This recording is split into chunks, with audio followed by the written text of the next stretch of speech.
Hi everyone, welcome back to my channel. I hope you're all doing absolutely amazing. Today's video is actually slightly different to one that I would normally do, but I am really hoping that it is going to be so helpful for so many of you guys. I've been saying for quite a while now about my whole personal development journey that I've been on, if you want to call it a journey. Things that I've been doing to make myself happier, things that have worked, things that are working. Not long ago I was in a very unhappy place, I'll be honest. Like, I just was feeling a little bit lost, fed up, getting out of bed felt quite difficult, and I thought I need to do some things to change this, and I said that I would share more about it. So I'm going to share with you 10 very easy daily habits that will change your life. We are not talking big dramatic hard things, we're talking really easy things but will make a huge difference. So number one is creating a morning routine. This does not need to be some dramatic routine of getting up at 5 in the morning, doing an hour workout,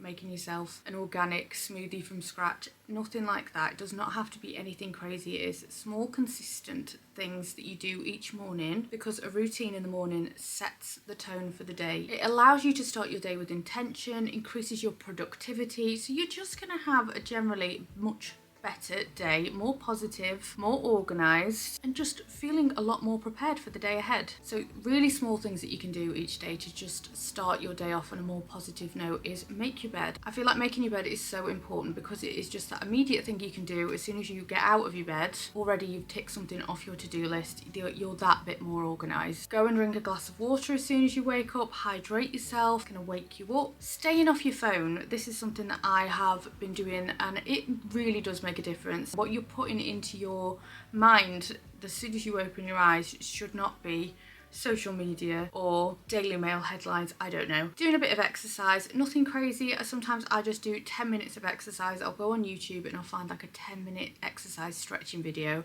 that's not going to like kill me working out, like literally just stretching and moving your body. You'll be amazed at how much better you feel after doing that and how much more awake you feel. Also, breathing work is really good. So not something that I would ever think that I'd be even thinking about doing at one point. I probably would have just been like, breathing work, I don't think so. But when I started going to hypnotherapy sessions, my hypnotherapist lady said, when you get that feeling of opening your eyes and feeling like you don't want to get out of bed, if you do a few breathing exercises, it can really help. You know, you're having that dread when you think, I've got to get up and the day's going to be crazy and I've got to get the kids to school and I've got to do this and I've got a meeting and I've got to do this work and I've got these bills to pay. If you just take a minute to do some breathing exercises, it genuinely really will help you, because it's the only thing that you can control in the moment when you're feeling stressed and anxious. Your breathing is an immediate thing that you can control. So find some nice breathing exercises. Breathing works really good. You could do a bit of meditation if that's your thing. Putting on your favourite music when you get up is really helpful. Also, like daily affirmations are really good.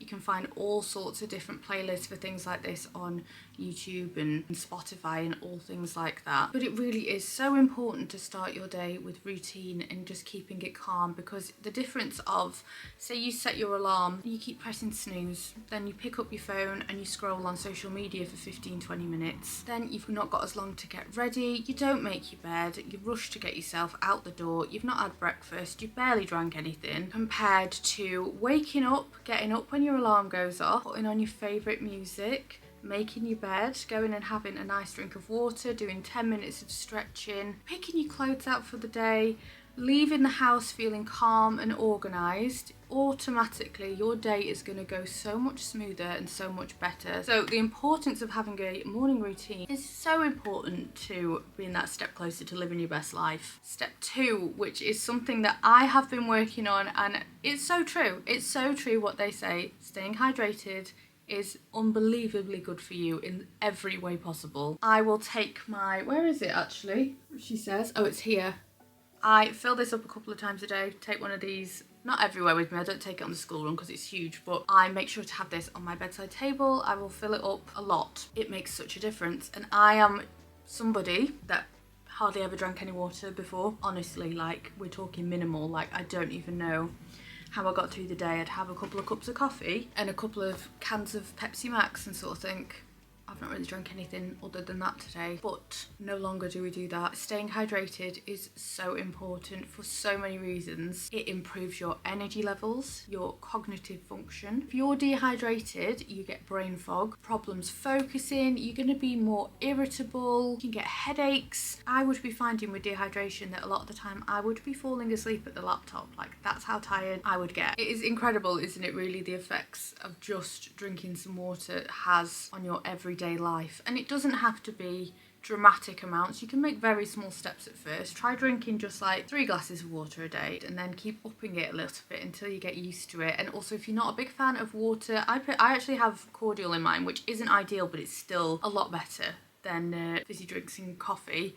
But you can add some fresh lemon in, different flavours that you can get, can't you? I think having the bottle like this is so helpful. Also, you can set timers, or you can get those ones which have got the reminders on, haven't you? With more water, you're going to be less tired, you're going to be less miserable and grumpy and snappy, you're going to get less headaches, less brain fog. Like, there is just no end of benefits. So it really does impact your mental health massively, just drinking some water each day. Habit 3 is to move your body. Now, I'm not a gym person. I'll just put that out there right now. I don't go to the gym. I don't have a gym membership. I'm not on about, like I say, get up at 5 in the morning and do an hour's workout.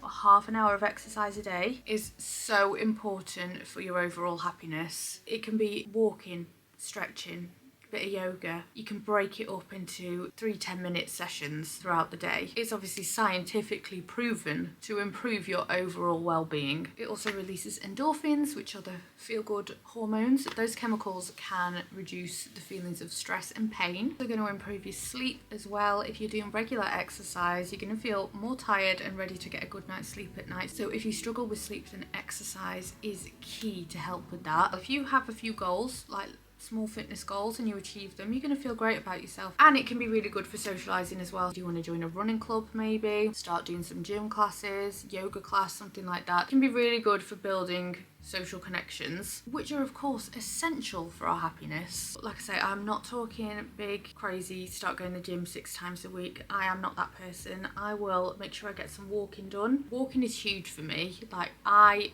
don't know what I would do if I couldn't get out and have a walk every day. Just a short walk, I find it so good. It's proven to be so good as well, isn't it, just getting out and walking? But like I say, doing 10 minutes of stretching in the morning, that's really not too taxing or too difficult. And I'll even do things like when I'm doing jobs around the house, like putting the washing away, I make sure to do it in like several trips around the house and up the stairs, just so that I'm getting that bit of exercise in. So just incorporating it any way you can. Number 4 is to declutter. This is a great one as well. A clutter-free environment reduces stress, it increases productivity, and it just creates a much more peaceful atmosphere. Very small changes I'm talking about. I'm not saying go through your whole house in one day. However, I do watch that programme sometimes with Stacey Solomon, Sort Your Life Out. What I would give for somebody to come in and just take all the things out of my house, put them in a warehouse, that'd be wonderful, wouldn't it?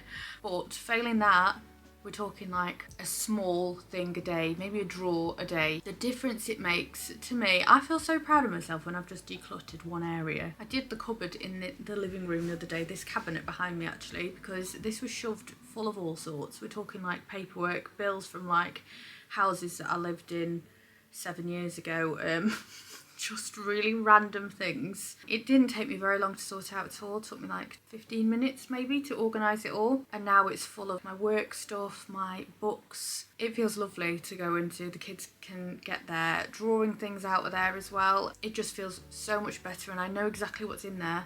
And it makes your mind feel instantly clearer. I did it just with my underwear drawer the other day. That took me no time at all, but instantly better. Just feels so much better. So going through a small space every day, maybe setting a timer if you've just got a little bit of time, will just clear up some space in your head, really, because it is true that, you know, the more cluttered that your surroundings is, the more clutter your mind feels. It's like if you've got a cluttered bedroom, you'll get a better night's sleep if your room's more organised and you go through things. It's very therapeutic as well, going through your house, seeing what you need and what you don't need, and clearing yourself nice spaces, nice organised spaces, is something that I am working my way through my house at the moment. I'm actually going to get a skip soon as well, well, which how exciting is that, because I need to clear out the shed. And again, I know I'm going to feel amazing when that's done. So having a nice, clear, clutter-free space around you is amazing for your mental health. Habit 5, and I think this is actually the most important point of all. If you do none of the other things, then please start doing this. It is to practice gratitude. Gratitude is so important for so many reasons. It's the one thing that I do now every day that has probably made the biggest difference of all, because it completely changes your mindset and your outlook on life and everything in your life. It's definitely something that has made me a lot happier. Practicing gratitude not only enhances your emotional well-being, but it also can strengthen relationships, encourages kindness. The kinder you are about yourself, about the people in your life, the better you're going to feel. Gratitude has been known to boost your immune system, so there's actual physical health effects that practicing gratitude has on you. It's just going to increase life satisfaction overall. If you can be grateful for everything in your life, even the bad things, then you're going to be such a happier person overall. It can be as simple as writing down 3 things a day that you're grateful for, whether that's about you, about your life, or about the world. I'm grateful for my friends and family. I'm grateful for the sun shining today. Anything and everything. If you've got a difficult relationship with somebody in your life,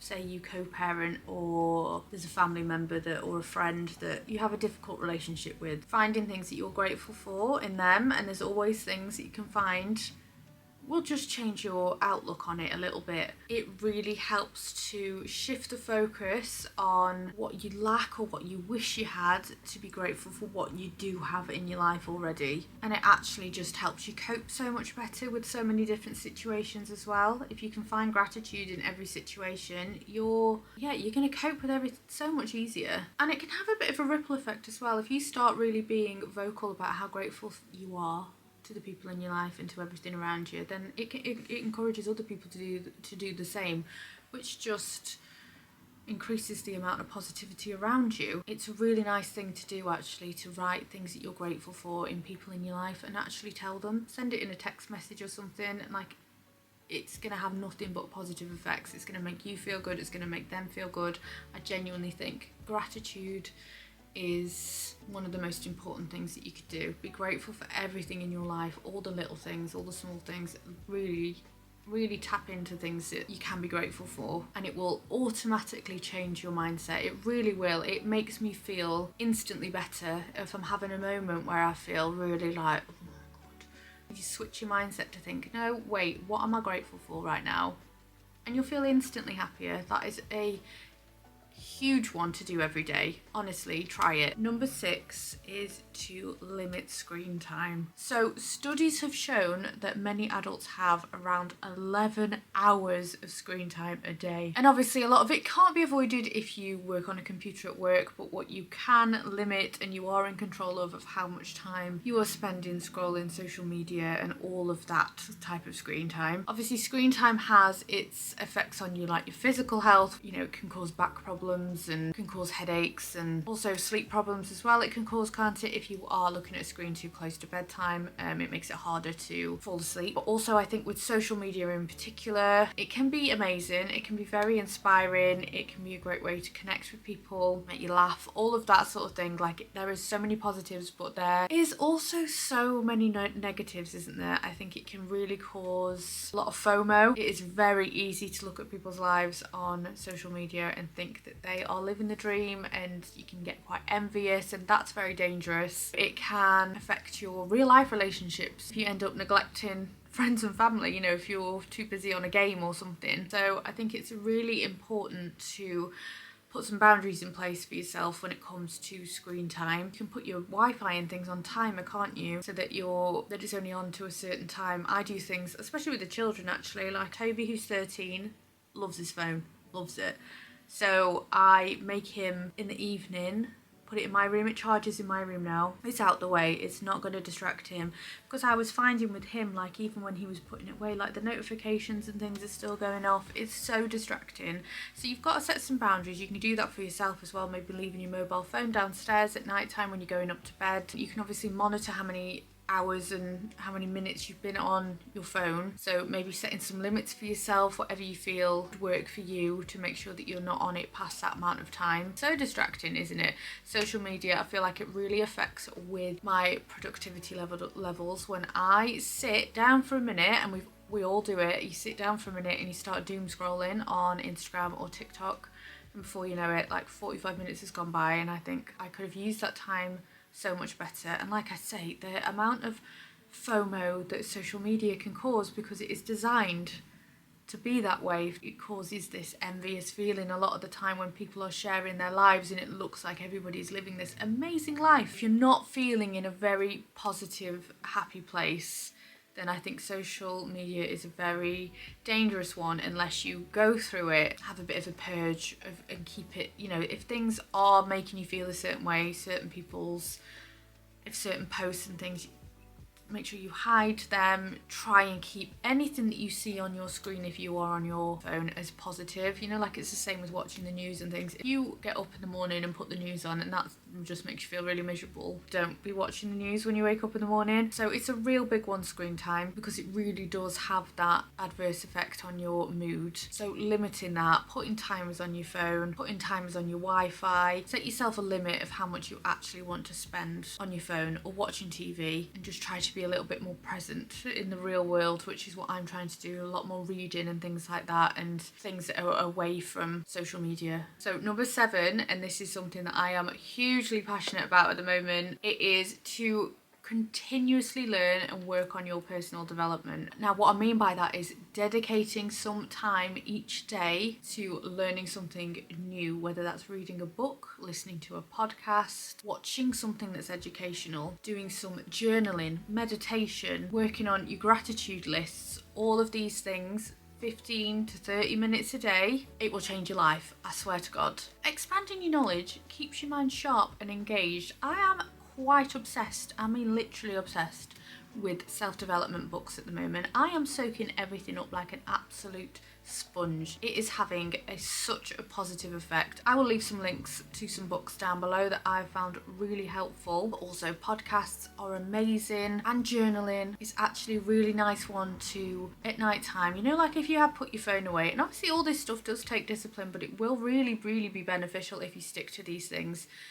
Come off your phone, get a notebook, write down some positive points of the day. It's something that I've started doing. It is such a nice thing to do. Life passes you by. You forget about little things in the day. You could have had a really nice moment with one of your kids after school, or like a nice interaction with a stranger in a shop, and you don't think about these things. But when you write things down and things that you are grateful for, things that have made you smile, it just automatically will make you feel much more positive. I also, like I say, find reading all these books and listening to a lot of podcasts and audiobooks, I find it really inspiring, and it automatically makes me feel in a much more positive place. So I cannot recommend that enough. Keep working on your personal development, keep learning. You never know where any of it's going to lead you either. And yeah, nothing bad can come from it. Like, it is going to only do positive things if you work on your mindset and learn new ways to improve your personal development. Keep learning, keep reading, and you'll see a big effect. Number 8 is getting a good night's sleep. Without a good night's sleep, everything is a million times harder. You have to be disciplined with this one. Like,